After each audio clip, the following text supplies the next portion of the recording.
Verses 1 through 6. I'm not going to read them. Verses 1 through 6 is David declaring God's message from creation. Okay, and that speech, that message, is day to day, every day, and night to night, every night. And there's no language, there's no place on the planet where God's voice is not heard through his creation, that his creation declares his glory. And then we see his word. His word declares his purity, his heart, and his directions for us. So look at it with me. The law, by the way, all of these words, David uses the word law, testimony, statutes, commandment, okay? And speaking of reverencing these things, synonyms, and they might have a slightly nuanced version or idea. They're all different words. For instance, the word law that he uses in verse 7 is the word Torah, which is especially a reference to the first 5 books of the Old Testament, the Pentateuch, God's directions for the nation of Israel, which all pointed ultimately to Jesus, okay?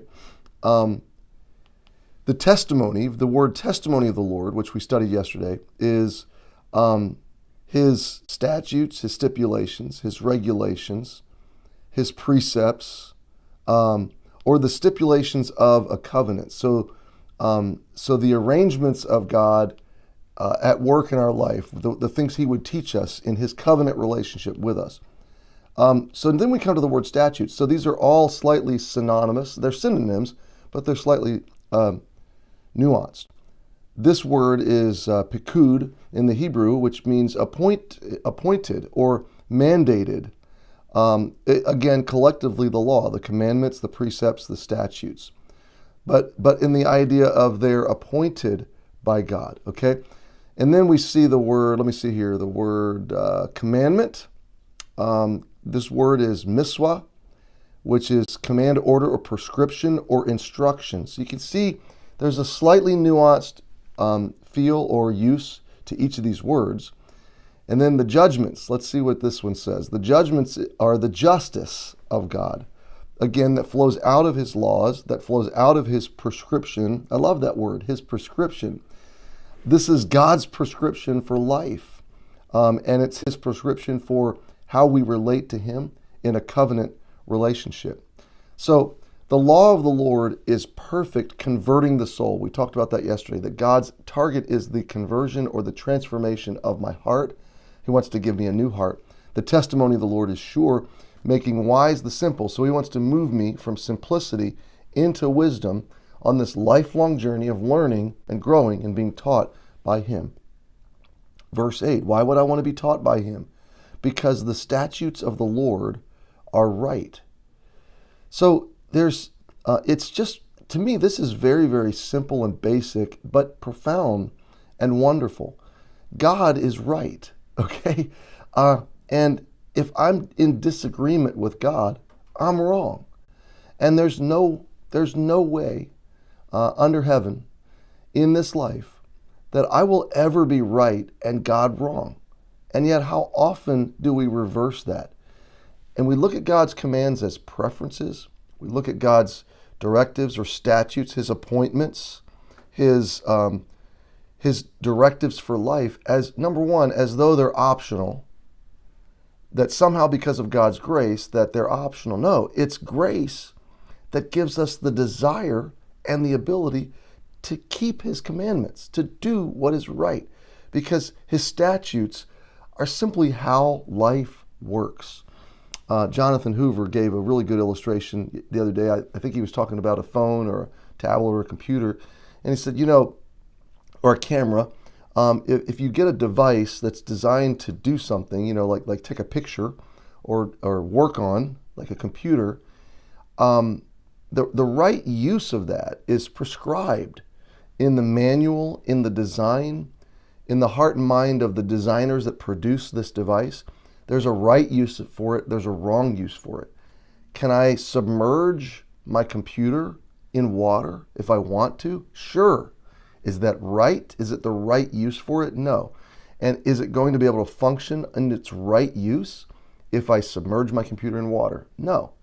So I'm going to lose the privilege of using my device according to its specifications and its purpose and its usefulness. And so it is with life, okay? Bottom line is, you and I have been entrusted with one life to live, one opportunity. We get one pass. No rewinds, no do-overs. You can't undo what's been done. Actually, you have today. The past is the past. Nothing you can do to change it. Nothing you can do to reverse it. It is what it is. All you can do with the past is learn from it, okay, and grow from it. And then put it behind you. You learn from it, you grow from it objectively, and then you put it behind you. You have today, and you have whatever time is left looking forward. You have one chance to do life. And God has designed life, and God has designed you. He's the designer of your heart, and He's the converter or the transformer or the redeemer of your heart, okay? And His testimony, His teaching from His word is designed to move you from simple to wise, to give you wisdom, to give you the resources you need to look at your life, to look at your circumstances, and to navigate through this life. Now, I'm like you. There's a lot of aspects of navigating life right now that I don't like, okay? A lot of decisions I'm having to make that I don't like to have to make. There's a lot of things I wish were different about this day, this appointed time in life in regards to election, in regards to COVID, in regards to my country and the slide of into ungodliness that seems like my country is making more and more with every passing decade.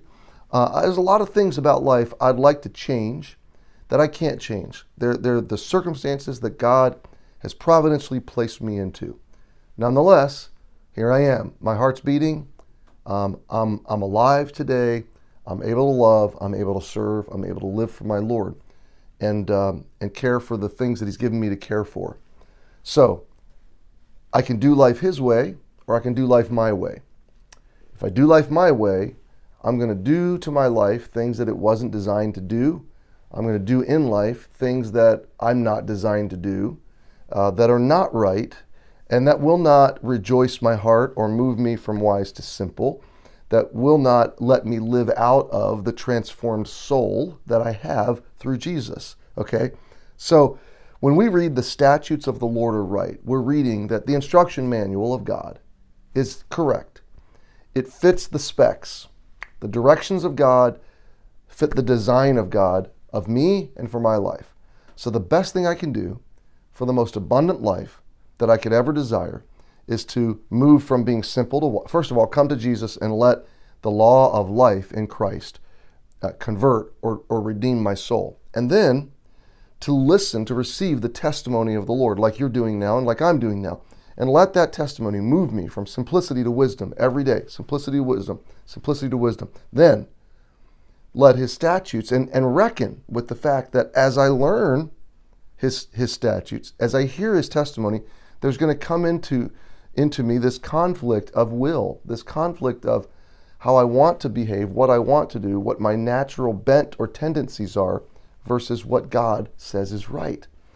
And when I choose to do, to engage in, to receive, to hear is the Bible word for it, with a tender heart, what God says is right, it's going to rejoice my heart. The statutes of the Lord are right, rejoicing the heart. It's going to lead to joy. Okay, so why do we care? Why?